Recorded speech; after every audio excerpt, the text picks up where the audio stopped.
Qué suerte contar con ustedes ahí. Realmente para nosotros es un gran respaldo, es un gran apoyo, créanlo que es así. El expresidente Tabaré Vázquez asumió con dolor las expresiones de compañeros que impulsan una candidatura presidencial alternativa en el Frente Amplio. Así lo manifestó hace muy pocas horas a los integrantes del actual gabinete, pero también integrantes del sector de Alianza Progresista, el senador Rodolfo Novoa, al intendente Oscar de los Santos, a la ministra Lilian Quechichian, al exministro y actual presidente de la comisión del programa, Héctor Lescano, quien fue el que hizo estas manifestaciones a Montevideo Portal. Por un lado esto, por otro lado se ha agitado el día en torno al Parlamento, en uno de los temas que es la aprobación de esta ley que reglamenta la compra y la producción de marihuana.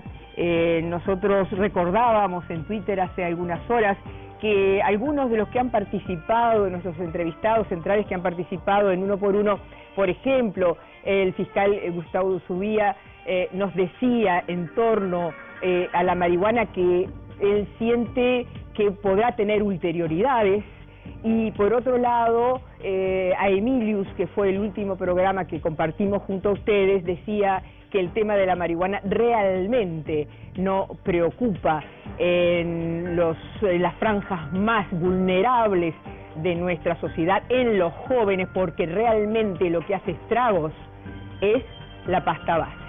Por lo tanto, este tema, más todas las presentaciones de la televisión digital, ha sido un día intenso el día de hoy en temas políticos. Pero de esta forma quiero presentarles a quién será nuestra entrevistada central de la noche de hoy.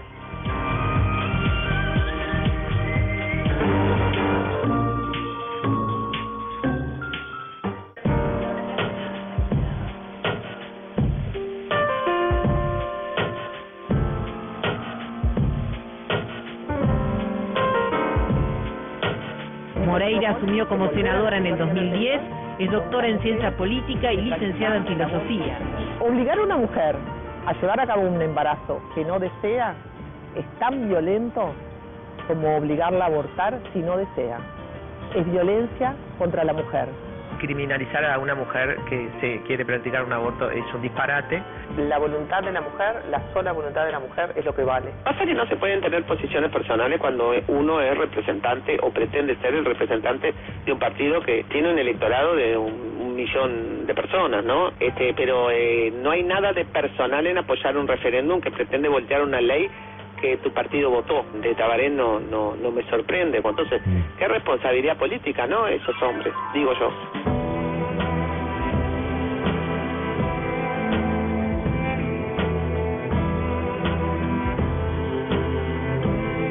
Lo que yo entiendo sobre las candidaturas es que uno puede tener dos posiciones. O toma la posición de lo que yo le llamo del atajo, que es decir, bueno, vamos con la segura. Y después está la posición del riesgo. La idea de que sea Tabaré el candidato natural a usted no le convence para nada. Para nada.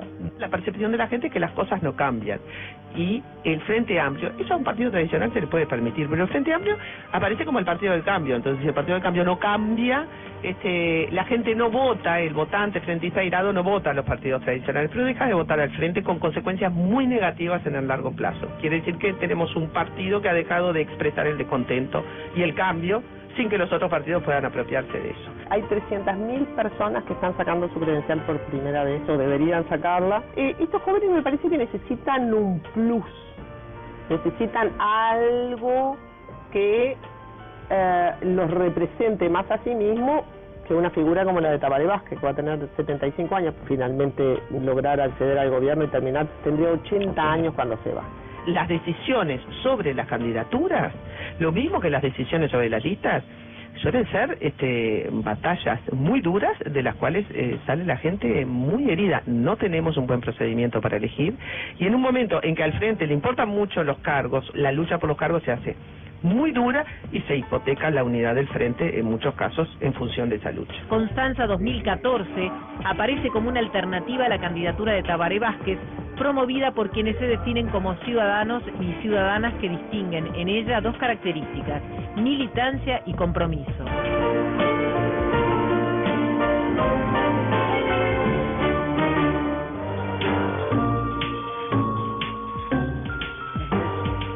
Buenas noches. Este informe, Es intenso este informe, ¿eh? es intenso, Es sí. intenso. Siente que respeta su pensamiento. Sí. Es más, había cosas que ni me acordaba que las había dicho. Sí. Así que ayuda a la memoria también. Ayuda a la memoria. Quise empezar con el dolor que le ha provocado esto último que usted aquí con el propio Colón de BTV el viernes pasado decía con respecto a la edad de Vázquez. ¿Puede haberle dolido eso al presidente Vázquez? Bueno, a ver, no estoy en su mente, no sé qué es lo que le dolió, ni qué es lo que escuchó, leyó. Yo he tratado de ser siempre lo más respetuosa y fraterna posible. Creo que eso es importante en la política, ¿no? Sobre todo porque la política da un poco el ejemplo. Se supone que es lo que la sociedad ve de cómo se deciden las cosas entre los muchos, entre aquellos que los representan. Entonces, si nosotros no tenemos una actitud de respeto de los otros, de debate encendido por las ideas, ¿no? Pero nunca descalificando a aquel que porta unas ideas diferentes a las nuestras, bueno, esa función didáctica de la política en la sociedad no se cumple. Entonces yo no sé qué es lo que le ha dolido al doctor. ¿No ha sentido que Tabaré Vázquez decir algunas cosas de estas ha sido injurioso para él? Yo he escuchado cosas injuriosas contra Mujica, contra Astor y contra mí, no le cuento cuántas cosas injuriosas he escuchado. Sobre todo me parece que en las redes hay una gran libertad de expresión y a veces me parece que un poco del veneno que la gente guarda también se va depositando por cuotas.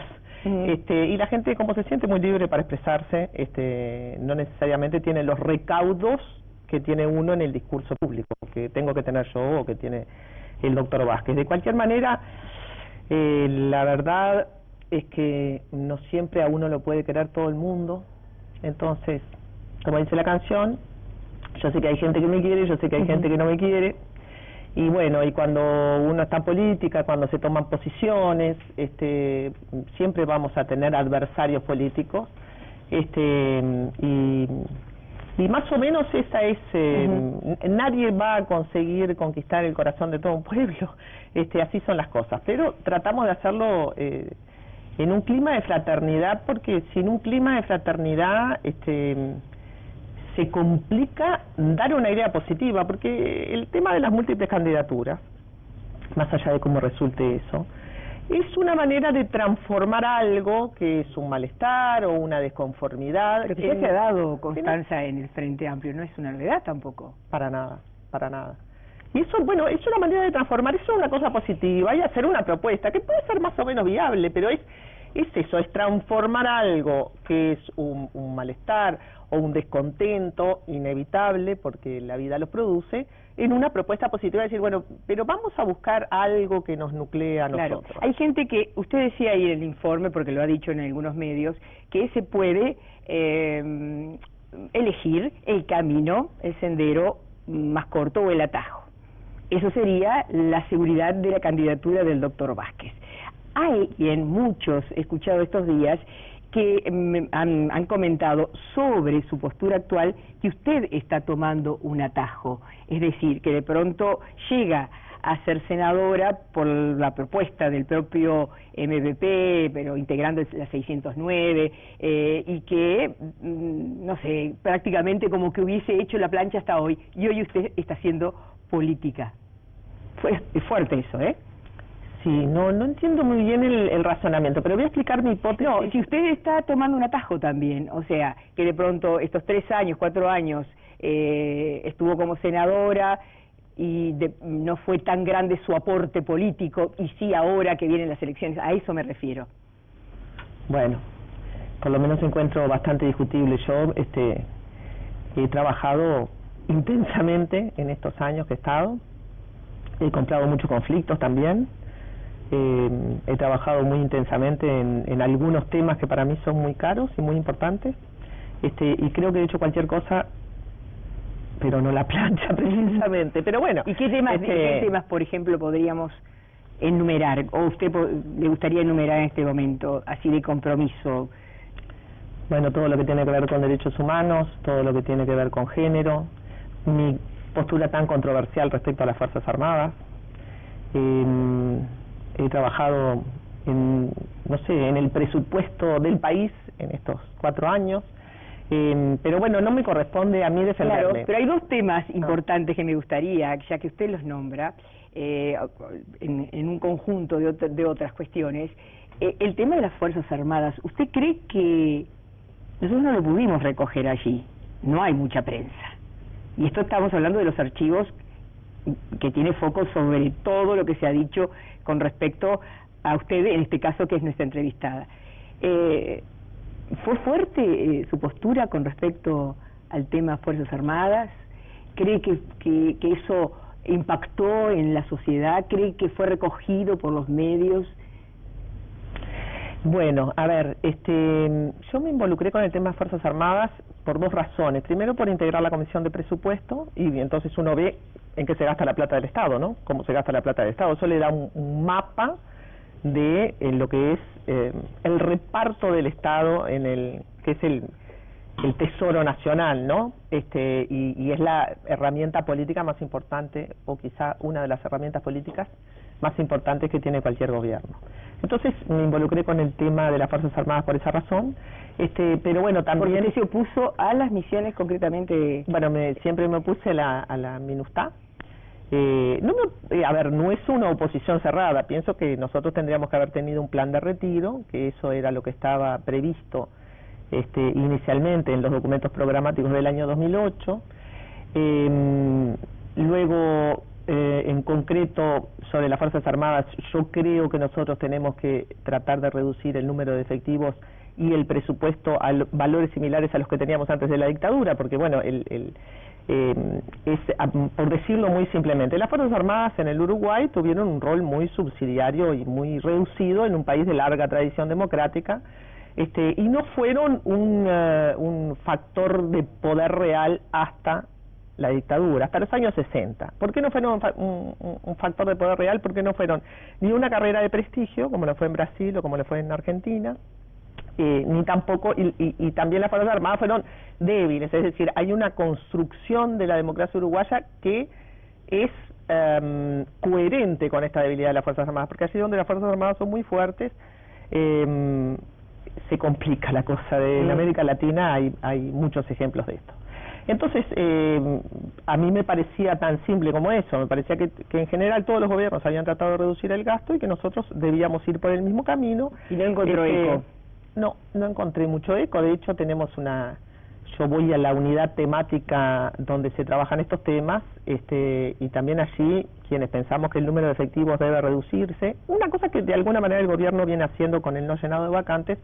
Estamos en minoría frente a quienes piensan que el número de efectivos debe determinarse atendiendo a las necesidades reales que tiene el país en materia de Fuerzas Armadas. Y bueno, luego también tenemos el tema de derechos humanos, que yo entiendo que los que trabajan en Fuerzas Armadas no quieren vincular una cosa con la otra, pero lo cierto es que están vinculadas una cosa con la otra, y sobre esto tenemos un escenario de discusiones y de controversia que está abierto, y yo no sé si eso salió en los medios o no salió, pero sí, eso me ha colocado en un lugar no muy cómodo, me parece. Bien.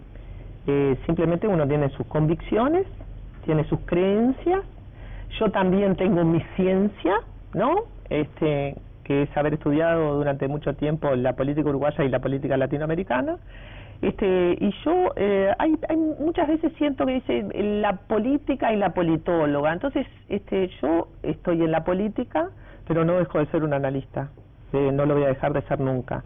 Pero por poner un ejemplo, cuando el referéndum para derogar la ley que permitió la interrupción voluntaria del embarazo, los números indicaban que si el tema no lograba colocarse, Abdala y el grupo que impulsaba el referéndum, que tampoco tenían un gran apoyo de los partidos políticos, no iban a conseguir ese 25%. Y esto es una posición de análisis. Sin embargo, a mí me parecía que nosotros teníamos que hacer política, que nosotros teníamos que salir a defender la ley, teníamos que salir a explicarla, teníamos que salir a trabajar con conciencia sobre los problemas de la mujer y sobre los problemas del cuerpo, de la conciencia, de la maternidad, etcétera. Esa es una posición política, porque en realidad el análisis politológico indicaba que era difícil que ellos pudieran habérselas con este 25%. Tengo que hacer una pausa. O sea que no solamente usted aprovechó que estuviera Mónica Xavier en el Frente Amplio, que había sido la gran defensora dentro del Frente Amplio, pero porque también eso escuché que se comentaba. Ya venimos.